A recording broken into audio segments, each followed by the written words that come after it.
All right, welcome back, everybody. Hello. Woo. Anyways, we are back. We only got 3 days of Psalms today, not like 5 like the other podcast. Someone's bitter. It's all the same thing, so repetitive. Ugh. I'm just kidding. Tell us your favorite song. Poor David. So we continue on. We're gonna start off on Samuel 6 and 7 and Chronicles 17. So we left off the last time where David was coming into the town, back to Jerusalem with the Ark of the Covenant, and I told you there was a cliffhanger because McCall, I don't know if that's how you say her name, but David's wife, first wife, she is mad for some reason. Chilly. Yeah, can you explain why she was mad? I don't know why she was mad. I don't know. Maybe because, like, dang, David. I don't know. What I see, maybe, David's doing all the things my dad could have done. I don't know. No, but I think it was more that David isn't doing what her dad did. Does that make sense? Like what? Like, because he was coming in. Well, because when he came into the city, he wasn't wearing the royal. Oh, banner. yes. And so she was kind of, well, why aren't you doing the same things that my dad would do? Right. So. That could be. You look more like a regular person, common person instead of a king. Right. Acting too much of that. Like, you're the king, you're supposed to be. I guess people are supposed to be bound to you, and you're acting like this to God, or maybe that. Yeah. And so on the high ride of David coming in with the Ark of the Covenant, they returned it to the tabernacle, whatever. Nathan tells David that, David decides that he wants to build a temple for God. And then right away, God says, no. That's what God always tells me. And also Nathan also confirms that, but he made a mistake because he prematurely confirmed that to David. And so when Nathan goes back with God, God tells him, hey, what are you doing? Like, I didn't tell you to confirm this. Like, go back and tell David, no. You're not going to build a temple. Right? Yeah. Like, it's going to be your kids going to build it. You've already done enough. Like, you're doing stuff for me. And so let other people do other things for me. Mm-hmm. So it's like Moses. You're not going to go into the promised land, but the new generation will. Mm-hmm. Well, because he had blood in his hands. Yeah. And also because he wanted to remember the king had sent them wood to make his house for him and his household. And he was like, well, how can I live in this house and God lives out in the tent? I should make him a household. And yeah. Yeah, David's very extra and emo. So a musician. I mean, I was a musician. I don't think I was like that. Be better, David. You still are a musician. Was. Always. Was. Anyway, I'm retired, folks. Now we jump into Psalms. Again. God. Back to emo David. The first time I put is David is very emotional. What happened to him? Who hurt him? Who hurt you, David? Who hurt you, David? Right, man, his favorite line. Mm-hmm. Who hurt you? That's right. Sinners need the Lord. Lord. There was an interesting point made about the friendship of the Lord is, if you want friendship with God, you need to fear Him. I think that's what the podcast lady was pointing out. Mm-hmm. That in order to, God considers a friendship with Him if you fear Him. Like, that's how you get the relationship, the friendship. I don't know if it's fear. It's more like a respect. Well, I mean, that is fear. Fear is. I don't mean fear as in you're scared of Him. Fear as in respect. Yeah. I think that's pretty much how the Bible describes fear, or at least the one fear that you need to fear God. That's the one, the respect one. Mm-hmm. What else? What else in this song? What stood out? I had written down the podcast lady was saying, I forgot which chapter, but she was talking about like stop gossiping and talk to God. Stop telling other people your problems and give it to God. I'm like, Do you think that's what David was trying to do in the Psalms? maybe. I forgot what chapter it was. But that's what I got from it. There's another point that I wrote down where the podcast lady, she says that sinning is not inherently does not inherently mean that you're a bad person. It's the pattern of sin that makes you wicked. Like if you continuously do it, knowingly do it, then that makes you wicked. But inherently sin is bad, but just because you sin once and you do repent, that doesn't make you necessarily a wicked person.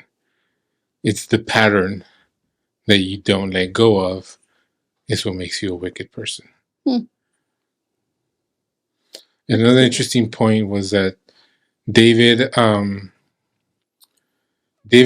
ever complains to God in private. Just like Moses, right? When he had something to complain about, he would talk to God. Whereas the Israelites, they'd complain in the air when they were in the wilderness. They'd just be complaining out of nowhere. God, I don't like this man. Like, what? Moses, tell God like that we don't want this. Like they would complain in public, but a true leader complains to God in private, so that doesn't come out and influence the other people. Does that make sense? Do you agree? Yes. Fine. No confrontations on that? Well, that's what I kind of said. I think that's what she said. I don't know. She said something about gossiping, but yeah, like stop telling other people, complaining and telling them your business. Give it to God.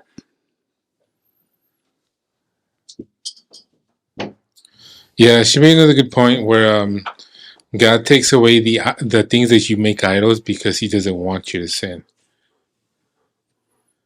Does that make sense? Like everything that made them be separated from God, He would take them away, even though you thought it was something important or precious. He'd take it away because He knew that would lead you to sin. So God takes away our idols because He doesn't like us to sin. But then, well, like the example came to mind, like money. You know, people are greedy in money, and then sometimes God takes it away, or He takes your job away, or I don't know. Yeah, and I think God is jealous in that way. That, I mean, even if it was like a relationship, like if you idolize your girlfriend, boyfriend, whatever, or even husband and wife, like if that is separating you from God, He's going to take it away because He doesn't want to lose you. Yeah. And so it's going to be harsh. And I think that's what a lot of people who aren't reading the Bible don't understand. They just think, why would God take away something that I love? But it's because you have made it an idol. He sees your heart. And He knows that people who worship idols, that's why it's part of the 10 Commandments. That's why He takes it away, because He doesn't want you to stray away from Him. Any thoughts? Man, we're in agreement today. All right, so we're jumping in back to Samuel. And so we start off by them listing all of David's battles, how God is giving him the victory, and that God is the one who gives the victory. It's not by their hands, it's by God's hands, because they need to obey. So God is the hero. Always Always and forever. So then David gives God the glory, and he's always grateful after they have won. And God used. Oh, it's interesting too that God uses the things that they take after they've got the victory, right? And they make it whatever the plunder is that they get. There was one example that the lady gave is when they first crossed over from Egypt. They fought some town. I forgot which one it was, the Ammonites or something. And so they took all their stuff, all the jewelry and the treasures and gold and silver and stuff, and that's what they used later on to build the tabernacle. So whatever God gives you as part of like the victory spoils, he will use that. And the things that those people were using that stuff for could have been bad, like idols and stuff. He would repurpose it for his glory.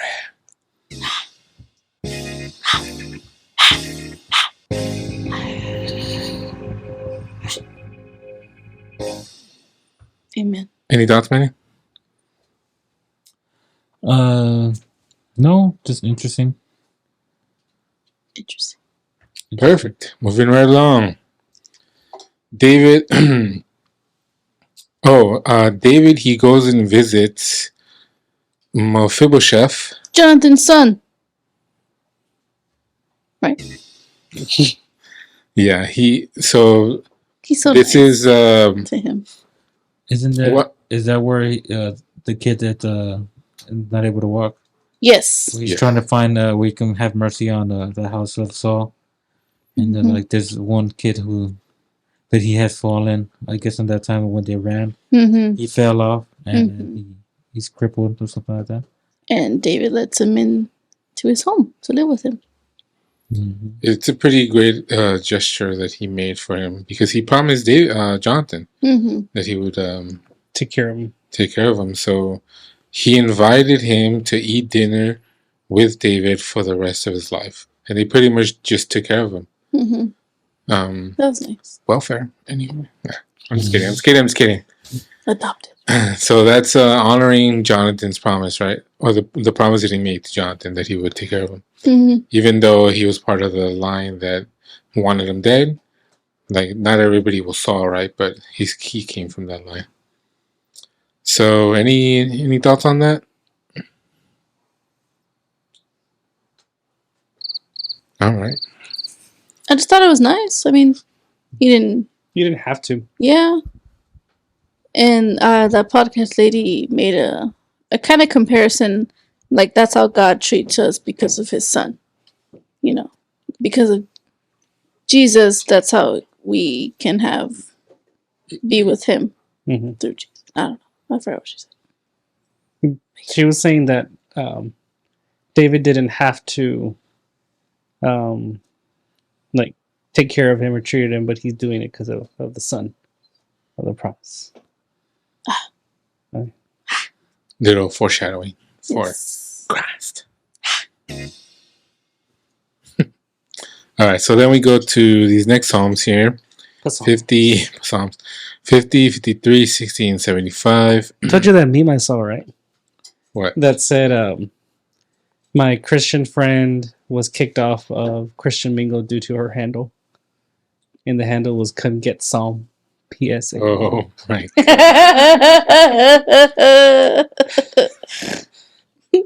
Very clever. That's something I would do. There you go. Get Psalm.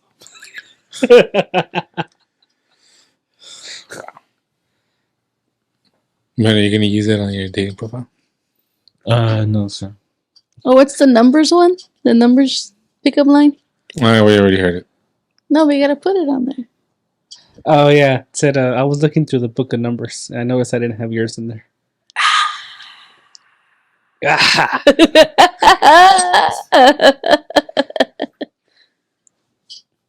Yes, it works every time.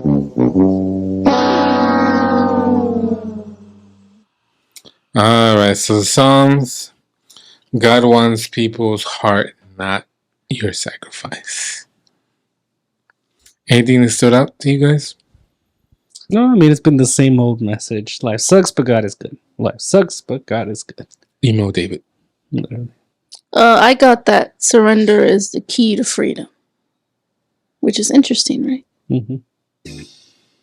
Keep going. Surrender is the key to your freedom. Amen. I'm not good at these. Right. You gotta have that. I'm spitting. What? So there was also the point that she made about the horns, right?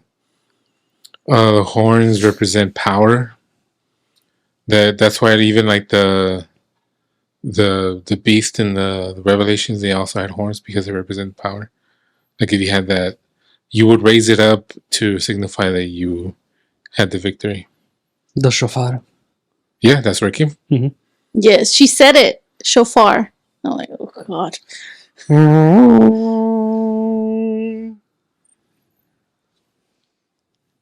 That's Mhm. one instrument that I would gladly never want to hear. Remember the lady at the tent? She had a shofar stand. Yes. But they do exist. Sharshin is just trying to capitalize on I know. Jesus. Shofar stands. Oh my God. I bet they sold it for $100 too. I Probably. think it sounds good, but you got to play it into the program.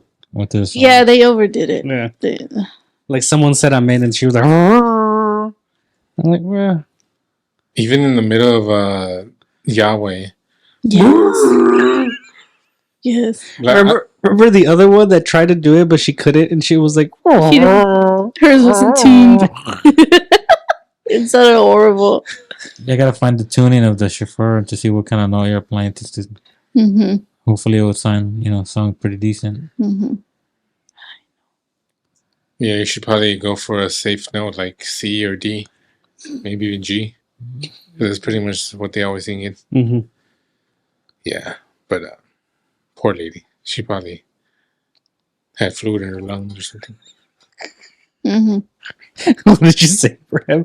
It'd be a shame if a sock were to be in there one day. I mean, be ashamed it would break. It fell off its stand. Mm-hmm. Oops. If I helped it off its stand, Escorted it to the ground.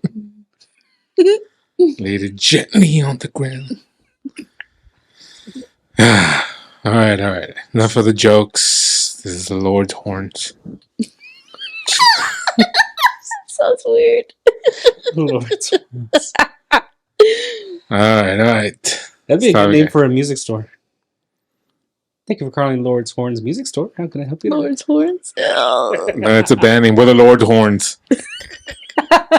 Like they sing the Psalms of David. Life sucks, but God is good. They're the Lord's horns, and everybody plays the shofar. And they all have different keys too. So when the song goes to like a D, or everybody plays their separate. Yeah. They only ever play in the key of G because they only have G, C, D, and E minor. Yeah, we should start that band. Lord's Horns. Lord's horns. Sounds weird. That should be the title of the pod. Yeah. All right, so we're back. Back to David, right? David. So there's this thing where the Ammonite king dies, Dead. and his son Hanun is the next in line. Mm-hmm. But Hanun's advisors tell him that David might be suspiciously way too generous with him trying to help him along to become the next king. And so what happens to the advisors again? They do something to... They shave their beards. Shave their beards, cut off their garments at the buttocks, and send them away. Mm-hmm. David's Envoys, it says. David's advisors? Mm-hmm. Yeah. Well, he sent somebody over there because he wants to be, because he was good to him. So he was like, Yeah. talk to him. He was nice to his son. But then the other king's advisor was like, no, that he's lying. He Don't wants to trust take him. over. Yeah, they're just buying your land. So he sent them off. They go back to David, and he goes, wait at some place until your beards grow back, and then come back. And 'Cause- then he was kind of upset. Back then, beards signified what? Like power, right? Royalty? Or no. No, it was manhood. Manhood, yeah. Abraham. Yeah, I don't have that. So, man, it shows yours. It's all right here. I knew you were a redhead. Anyway, so the Ammonite kings, advisors, the people who are in charge, leadership, they decide that they want to kill David and kill the Israelites. So they hire mercenaries, and they also hire Syrians. Mm-hmm. Syrians, and so David gets God tells David, right? And so God tells David to go fight them, and David gets the victory. And he gets the victory so much that they make the Syrians their servants. Mm-hmm. So That's good. Yeah, there you go. So when David, I think I don't know, maybe he was just trying to do too much, or I don't know. Do you think he was doing too much trying to help the guy? Because I think she mentions that the Ammonites later become Ammon Jordan. Today, Ammon Jordan are the Ammonites. So, any takeaways from this? I think David was just trying to be a good person. I didn't think he'd realize it later on. Well, it would bite him in the butt, but not really. I think he was just trying to show God's love, because back in the day, it was better to keep your other kings or allies close, just to know, kind of that saying, "Keep your enemies closer" type of thing. Mm-hmm. I think he was just trying to be a good person. So then we get to our last set of Psalms here. Psalms 65 to 67, then 69 and 70. I didn't know. I guess I did know, but then I guess I forgot that Zion is a mountain, right? That's in Jerusalem. Mm-hmm. But they often, when you say one, it means the other, and vice versa. It's the same place.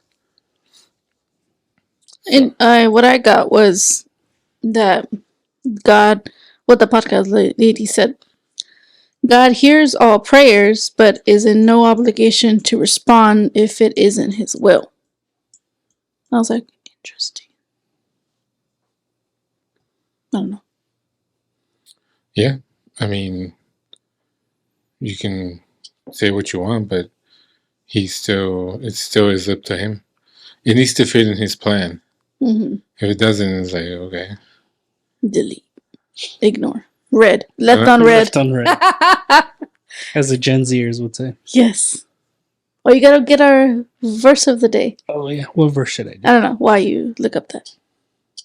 Yeah, so Israel's struggles are pretty much always their fault, because they always turn to sin when everything's going good, and then when everything's going bad, they complain to God, and then God has them being taken over by somebody else, and then they cry out to God, and then God feels bad for them, and so He brings someone up to come and save them, and it's like that repetitive cycle again from churches that we've seen before.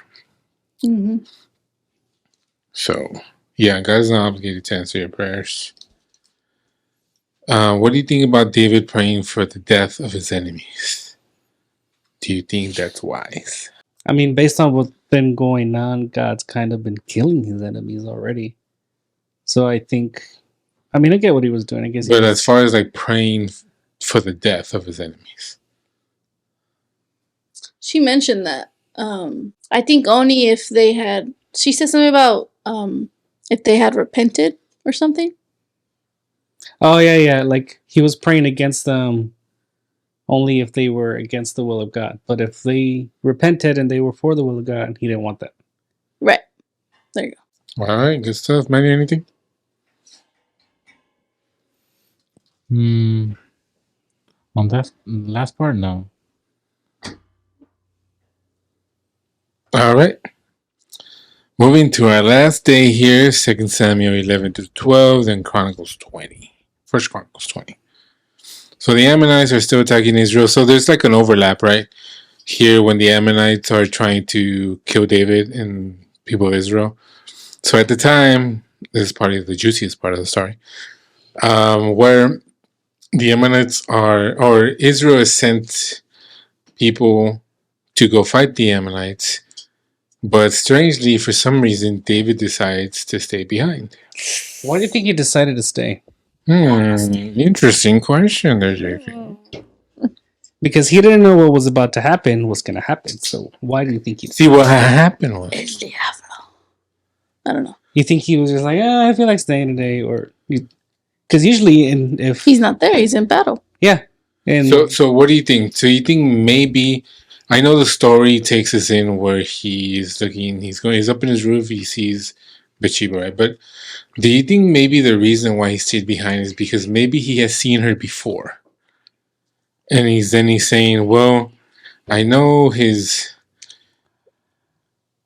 I can probably stay. I probably don't need to go off to the war right now. real quick before we continue, isn't it funny that her name is Bathsheba? Well, she was taking a bath. Good joke right there. So yes. So you're saying that he has already thought of this? Because what y'all said before, y'all were saying that he's usually at the battles. He's usually at every single battle since he was a kid. Like he wanted to fight Goliath. So it seems weird that he would just stay this time if it wasn't for some reason. My guess, I'm just going to speculate. I know it's not in the Bible, but I'm thinking maybe he has seen her before, and maybe this time is when he decides to take action.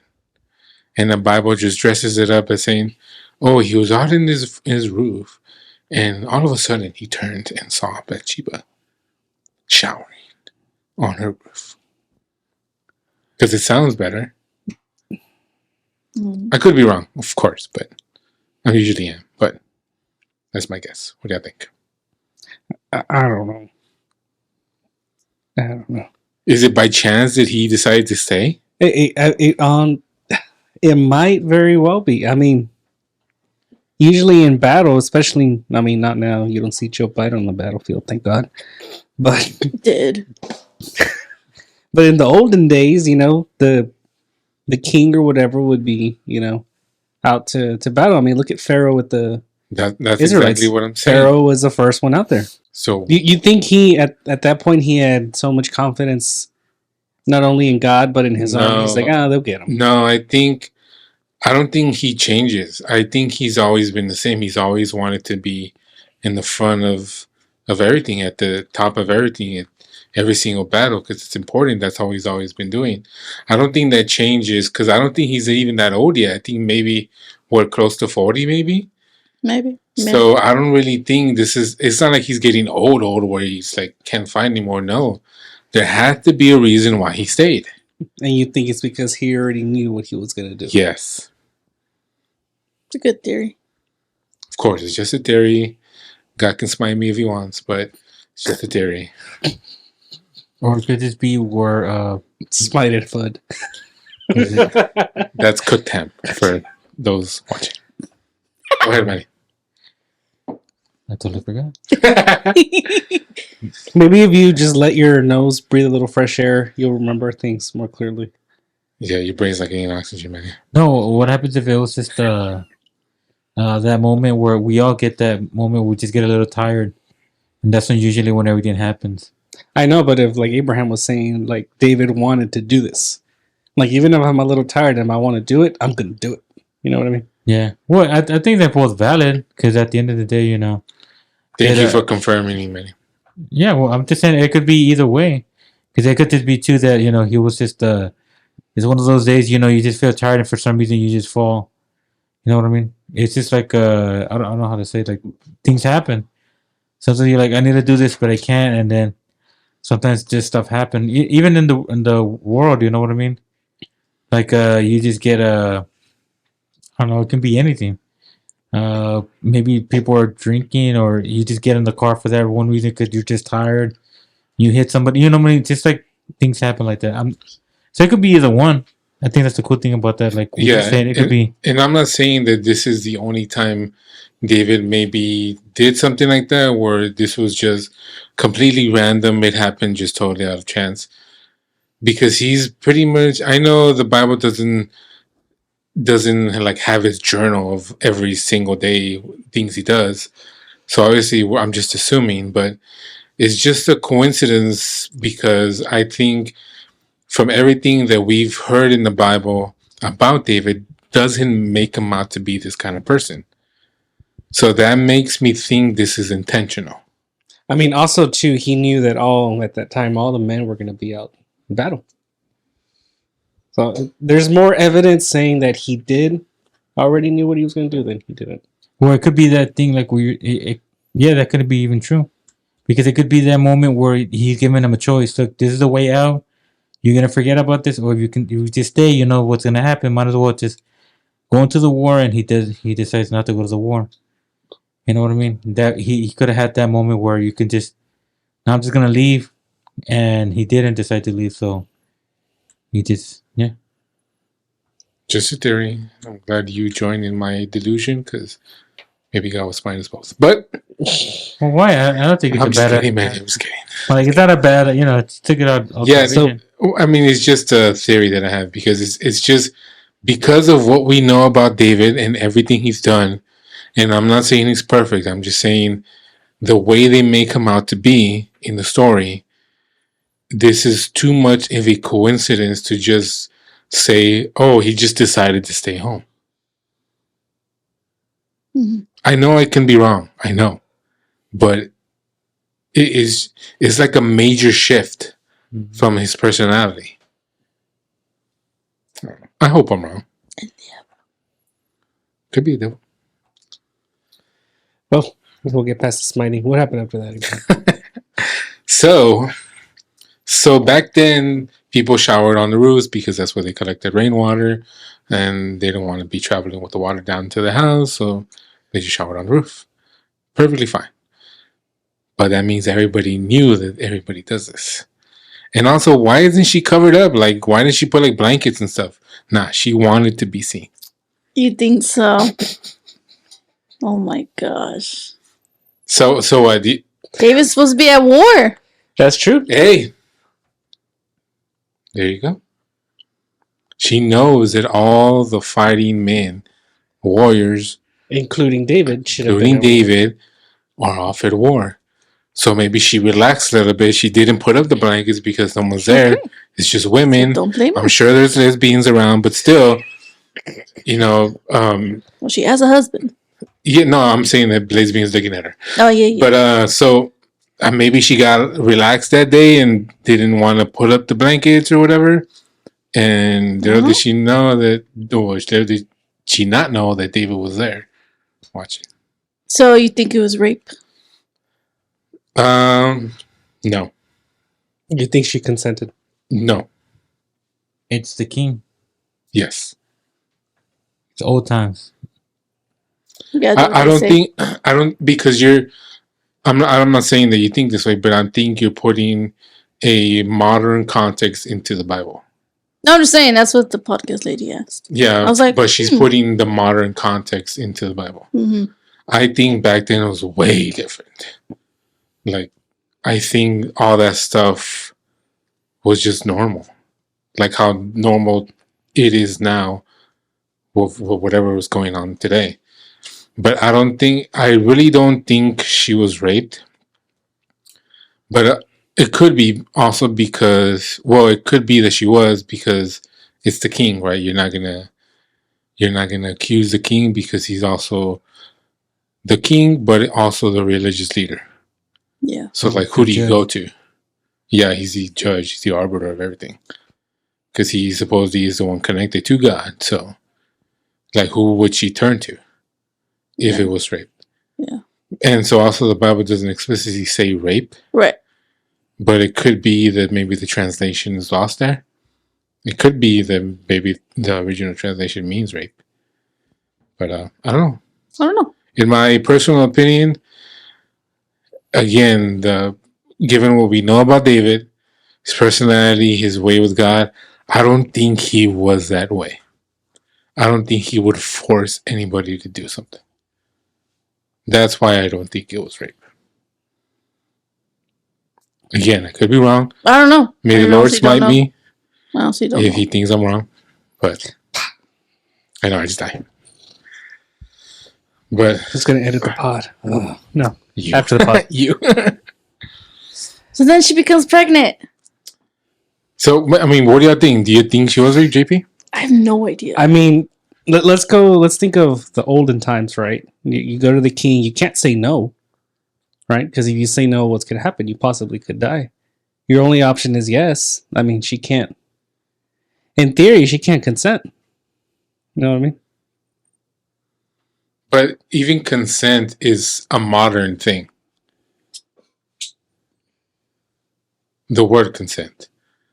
I'm not saying I mean, that. do you think she could have easily just said no? Not easily, but she could have. It's like an arranged marriage. Here you go. She doesn't probably want to, but maybe it was different. Maybe. And maybe even going a little further on with my theory from before, David Stain, was maybe that this isn't the first time that they've met. Oh, they met? I thought you said had happened to him. Well, he's had a lot of wives. Maybe it has happened before, but maybe he's able to marry them because they're not married. And this one maybe was married because he did have a lot of wives. So, Abraham, I think you might be right. It's probably not the first time he's seen her because it says he saw her from the rooftop. How close was she to the palace or to wherever David was at? Because she can't be a good 2-3 miles away. He can't see her. I don't think they've invented telescopes, but Maybe what, half a mile max, pushing it? yeah, because I even then, like even if it's like the palace, right, or the castle, then there's like the gate to the castle, then there's people that live out there. I don't know, I'm just guessing, but it'd be pretty hard to see. I don't know if he has. It had to be very close because it says the woman was very beautiful. Right? How do you get a description from a person you don't know just looking at them from half a mile away if you don't already know who she is? Like, what if it was a dude, you know? Couldn't have known that. He had to get a close look. They have long hair. Usually no dudes have long hair. Yeah, but also you see the silhouette. Again, I could be wrong, but it's just too much information from before that makes me think this isn't happenstance or by chance. You're right. I think he's seen her before. He has to have seen her before. Yeah. I'm pretty sure she wasn't happy with the fact that he sent her husband out to die. Yeah. But because he didn't want to come. He stayed in the battlefield. I mean, they had this vow of celibacy during wartime. Yeah. Yeah. So, I mean, David tried to get. The only reason why David did this, I'm pretty sure this has been happening before. I don't know how long war takes, but it takes a little bit to get pregnant, maybe. And so I don't know how long it takes, maybe a couple of days, weeks for the journey for the husband to come back. So to make it think, to have him get her pregnant, you know what I mean? Because it says that she was pregnant, and so David finds out, and so he has the husband come. There's a lot of time in between that. So even if the husband was able to come back and actually go with his wife, would he not notice that she was pregnant?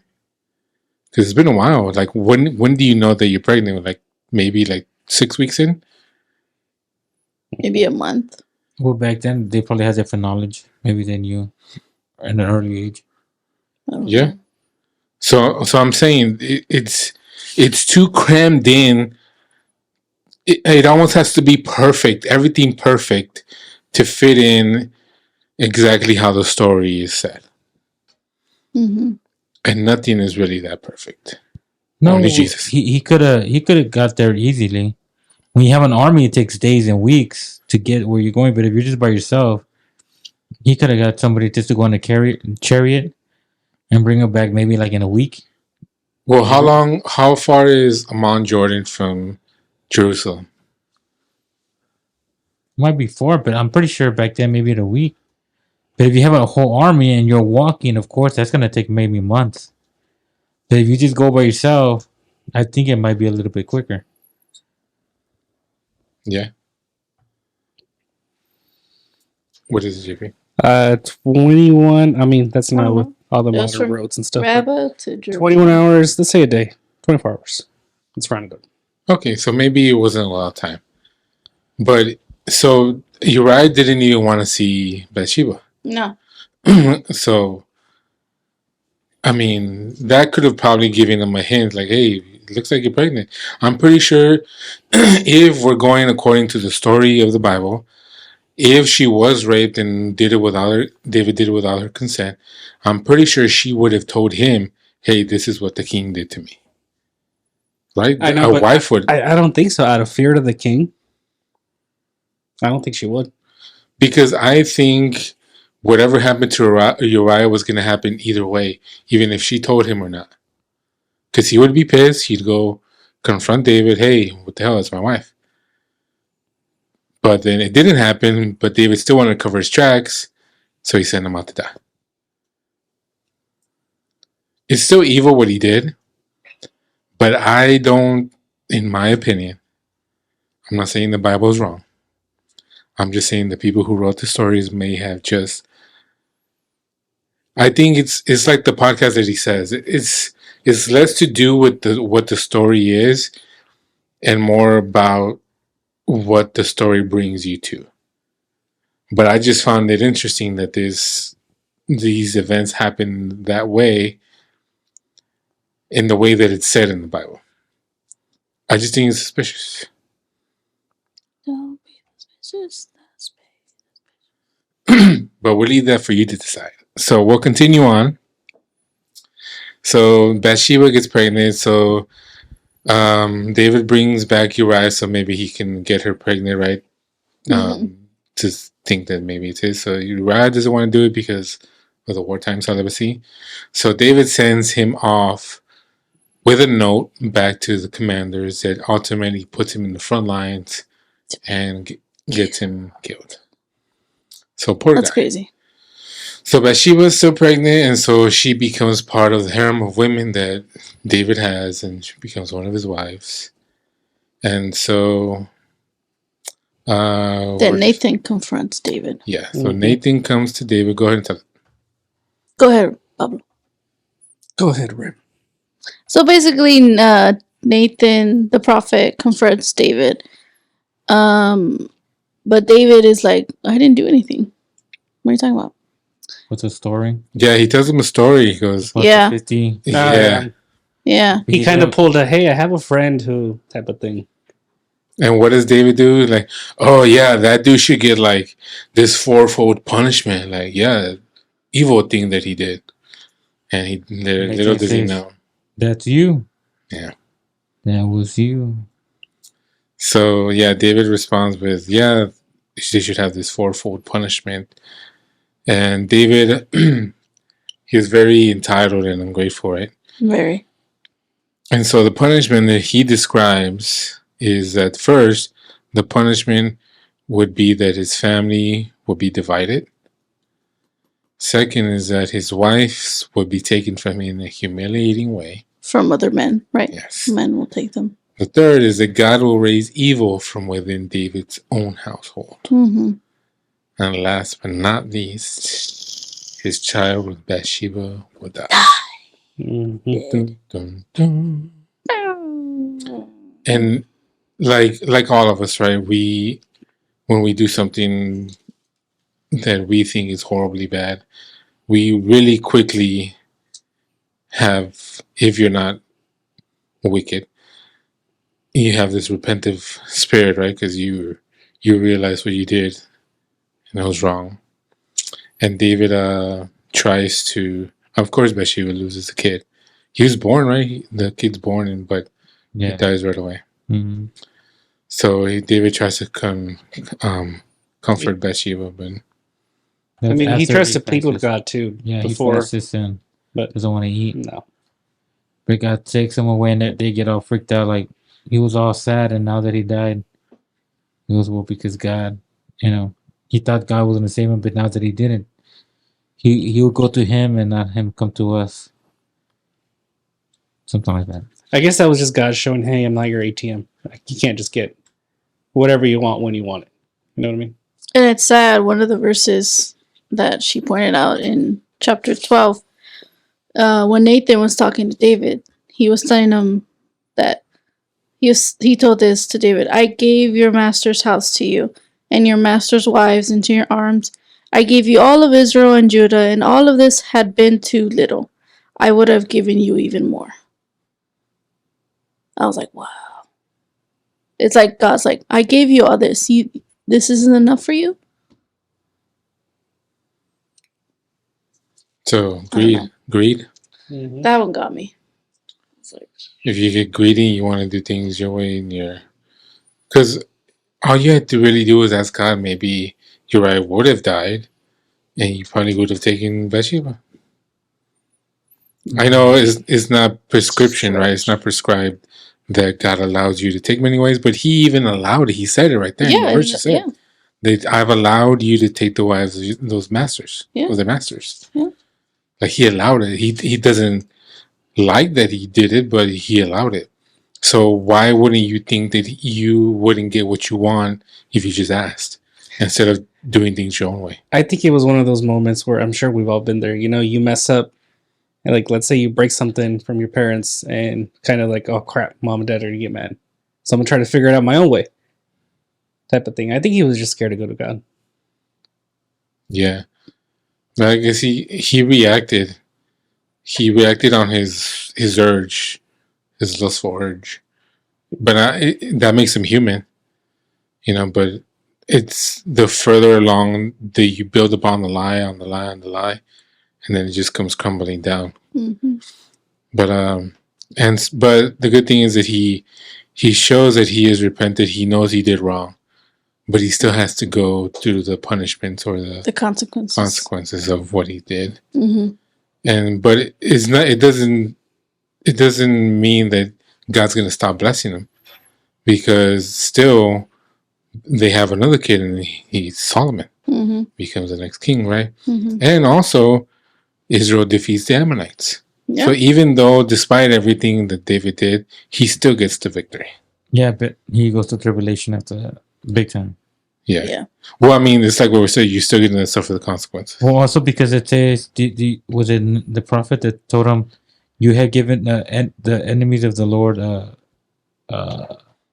something of that he gave him something to talk about God or David or something like that. You gave him something. I know he says something about that. I should have looked it up. That he allowed the enemies of God to, I guess, laugh or do something about David, because David, God was always saying, David is in my heart and this and that he does something that he's not supposed to. So the enemies of God, meaning probably, I guess, Satan, the devils were probably, I don't know, mocking or something. But, yeah, like you gave the enemy something to mock me about, because David was held in this high regard, and because David failed, that gives the enemies a reason to laugh at God, maybe, or mock him. Any final thoughts? No. Just, I don't know. No. Right? No. All right, there you have it. So tell us what you think. Was it rape? Was it not? Do you like my alternative story of David and Bathsheba? Take your showers inside, guys. Please take your showers inside. At least put a blanket so you can cover yourself. So you're saying Bathsheba asked for it. We'll see you guys next week. Supposed to be there. We'll see you guys next week. Peace. Bye.